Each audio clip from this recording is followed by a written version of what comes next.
আব্দুর রহমান ইবনে আউফ রাদিয়াল্লাহু তাআলা সবচেয়ে বড় ধনী মদিনার। মক্কা থেকে গিয়েছেন কিন্তু ব্যবসায়ী, মদিনায় গিয়েছেন কিছুই তার নাই। একজন এর সাথে তার বন্ধুত্ব করে দেওয়া হয়েছে। তিনি তাকে গিয়ে বললেন যে তোমার সাথে আমার বন্ধুত্ব, তো আমার ঘরের অর্ধেক তোমার দিয়ে দিই এবং আমার যে মানে একটা ফ্যাক্টরি আছে সেখান থেকে অর্ধেক দিয়ে দিই, আমার একটু এগ্রিকালচারাল ল্যান্ড আছে তোমাকে অর্ধেক দিয়ে দিই, বাকি অর্ধেক আমি চাষাবাদ করবো। বলে না, তোমার ঘরও আমার দরকার নাই, তোমার ল্যান্ডও আমার দরকার, তুমি একটু বাজার আমার দেখা দাও, বাজার কোন দিকে। তারা নিয়ে গেলেন বাজারে। বাজারে যাওয়ার পরে তিনি অন ক্রেডিট জিনিস নেন। অন ক্রেডিট মানে ওই যে লোকেরা তো দোকান বসে তারা বিক্রি করে, তিনি বলছেন ভাই তোমার জিনিসগুলো আমারে দাও, আমি বেচা তোমার টাকা দিই। কত করে দিতে হবে বলে এত এত করে। এবার তিনি এগুলো নিয়ে আসেন, ফেরি করে বেচতেছেন, ওই বাজারে তিনি বিক্রি করছেন।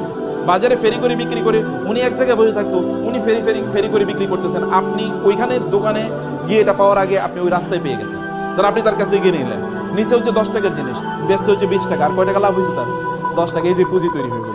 এরপরে মদিনা তিনি 1 নম্বর ব্যক্তিতে পরিণত, 1 নম্বর ধনী তিনি। অথচ শুরু করছেন কি দিয়ে? জিরো দিয়ে, আইডিয়া।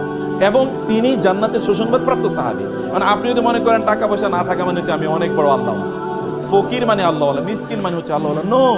কাদাল ফাকরু ইয়াকুনা কুফরান, দারিদ্র মানুষকে কাফের বানিয়ে দেয়। টাকা কম থাকলে মানুষের মধ্যে কি ঢুকে? কুফরি ঢুকে। বাংলাদেশের প্রেক্ষাপটে আপনি দেখবেন সবচেয়ে বেশি নামাজি কি রিকশাওয়ালার আর কাজের বুয়ারা, আর যারা ইয়েতে থাকে ওই যে বস্তি থাকে তারা সবচেয়ে বড় আল্লাহওয়ালা।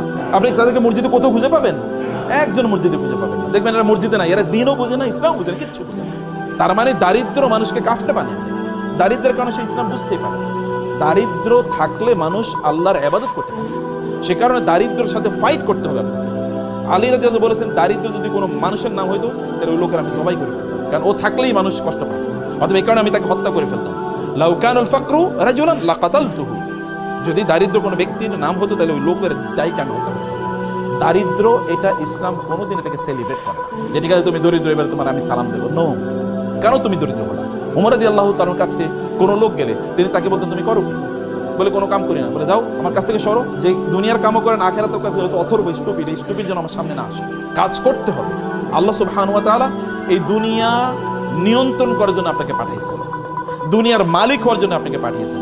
এখন আপনি দুনিয়ার মালিক হবেন না, আপনি দুনিয়ার স্লেভ হবেন। কেমন কথা? আপনি দুনিয়ার দাস না, দুনিয়ার দাস না, আপনি দুনিয়ার প্রভু, মানে আপনি দুনিয়ার লর্ড, আপনি দুনিয়ার কি মালিক। দুনিয়া আপনি নিয়ন্ত্রণ করবেন, আপনাকে মালিক হিসেবে আল্লাহ তাআলা দুনিয়া পাঠিয়েছেন। তাহলে দুনিয়ার মালিক হওয়ার জন্য করণীয়, দুনিয়ার মালিক হওয়ার জন্য করণীয় হচ্ছে আপনাকে টাকা সম্পদ ইনকাম করতে হবে। আমরা তাহলে চলেন এবার ব্যাংক ডাকাতি করি নাকি?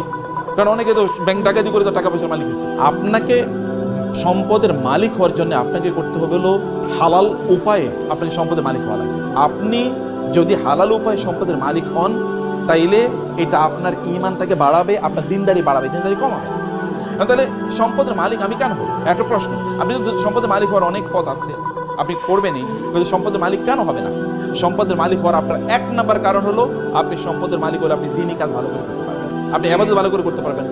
আপনার জামা কাপড়গুলো সুন্দর, একটু মসজিদে গেলে ভালো লাগবে, গন্ধ গায়ে থেকে গন্ধ বাইর হবে না। সুন্দর একটু জামা পরে আপনি সেন্ট পারফিউম ব্যবহার করে আপনি যাবেন, তাহলে আপনার একটু মনটা ফুরফুরা লাগবে। আপনি নিজের আপনার পরিবারকে বাসায় গেলে আপনার ওয়াইফ বলবে না তুমি কি আজকে মাছ নিয়ে আসছো, নিয়ে আসো না, যাও দরজায়, আজকে দরজায় খোলা হবে না। বাজার থেকে আজকে মাংস নিয়ে আসার কথা ছিল, পোলাপাইন কান্নাকাটি করতেছে, পোলাপাইনের পড়াইতে পারতেছে না, ওদের এটা নাই সেটা নাই, সারাদিন আপনার এগুলি শোনা লাগে।